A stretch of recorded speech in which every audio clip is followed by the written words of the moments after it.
السلام عليكم ورحمة الله وبركاته. صومالي وين وايد السلامي وعبد محمود قلاع يا برنامج كيدين كيما جري معهد كنبض يا بلشدة برنامج كولا اللي يلعاه واحد نكسو قاضينا كبر صوماليات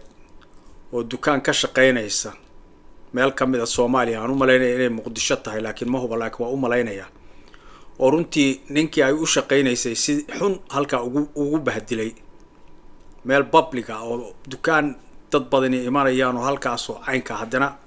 wixii laga duubay la soo dhigay baraha bulshada arinta waxaan u arkay arin foolxumo ah oo gaf ah oo runtii dhaawacaysa gabadha yar oo dhalinyarada ah oo soo shaqo doonatay arinta markaad eegto gabadha ninkaasi sida uu magaranaysa u bahdilay ama maaragtay uu runtii ugu gafay sharafteeda dhowr siyaabood ayaa waxa uga dhalanaya magaranaysa cawaaqib ama magaranaysa gafaf ay uga imanayaan mid waxa weeye xagga sharciga hadii laga eego yani sida uu la dhaqmay si sharciya ma waa sharci darro waxana weeye dhaawac ayuu gaarsiiyay magaranaysa sharafteedii dadku maanta waxay u arkayaan gabadhaas inay tahay yani qof ma garanaysa waxba qaban karin qof liita qof aan fikiri karin yani sumcadeedii dhaawac weyn buu gaarsiiyay nafsiyana dhaawac weyn buu gaarsiiyay sababtoo waxa laga yaabaa inay isu qaadato ama dadku u qaataan baxta ama iyadu isu qaadato qof waxba qaban karin oo karti lahayn oo ma garanaysa waxba lagu haleyn karin iyaduna waa dhaawac kala weeye midda saddexaadna wax weeye يعني حاجة أنشحة أما ديسيبلين كنيكاس لoo shaqeynaya sidoo ugu gafay weeye iyo waxa laga doonayo qofka loo shaqeynayo waajibaadkiisu yahay oo ay tahay in uu la macaamilo dadka shaqaalaha ah oo u shaqeynaya iyo waxa la gudboon gabadha Soomaaliyeed sida loogu xadgudbay iyo xataa bulshada Soomaaliyeed oo ama halka ku dhaqan ama caalamkaba ku aragtay ma garanaysa videogaas aragtay iyo foolxumada ma garanaysa la socota ama uu maaragtay soo bandhigayo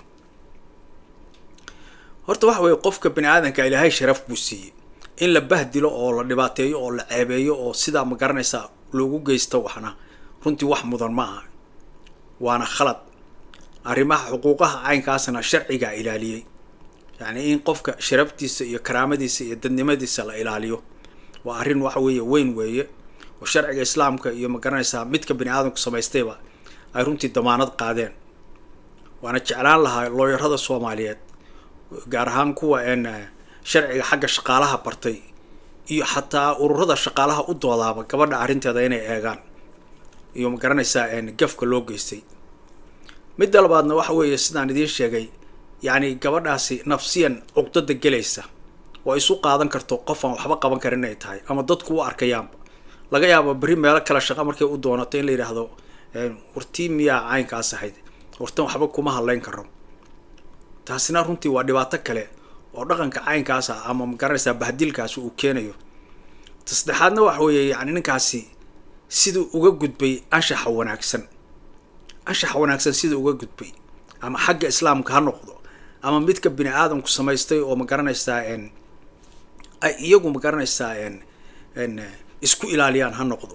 dhinacaad ka eegtaba yani ninkaas anshax darro ama ma garanaysa waxna hagaagsanayn dhaqan aan hagaagsanayn ayuu kula kacay gabadhaas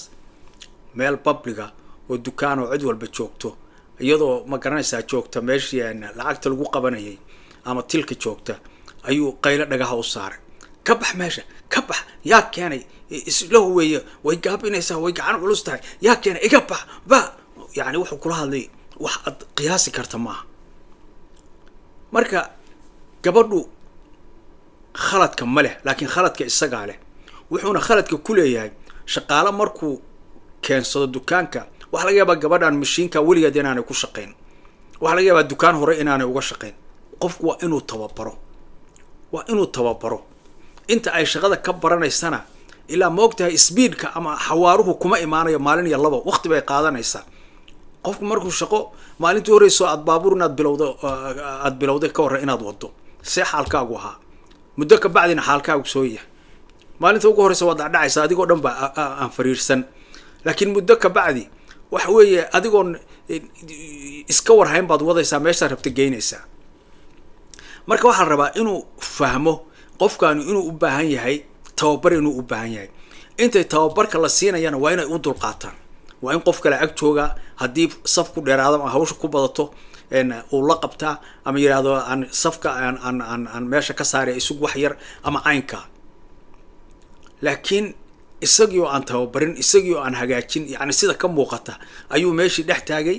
waxay yidhahdaan gaaladu markay sidaas oo kale tahay, you set for failure, yani qofkaas inuu fashilo oo qof hawshii gabay noqdo ayaad u diyaarisay. haddaad doonaysa inaad u diyaariso qofku inuu wax qabto waa inaad horta tababarto, waana inaad u dulqaadato, yani intuu maaragta hawsha kala qabsanayo. haddaadan u dulqaadan maalin walba qof baad tababaraysaa, qof walba haddaad cayriso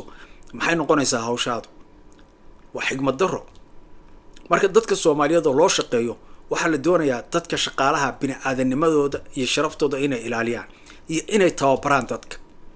waxaa kaloo loo baahnaa xataa haddii uu go'aansaday inuu la hadlo, inuu u yeero xafiiskiisa ama meel dambe uu la tago, oo hadduu dhaliilba ku arkayba uu tartiib halkaa ugu sheego. xataa hadduu go'aansado shaqada inuu ka cayriyo, si tartiib oo edab leh uu yidhaahdo berri ha u imaanin,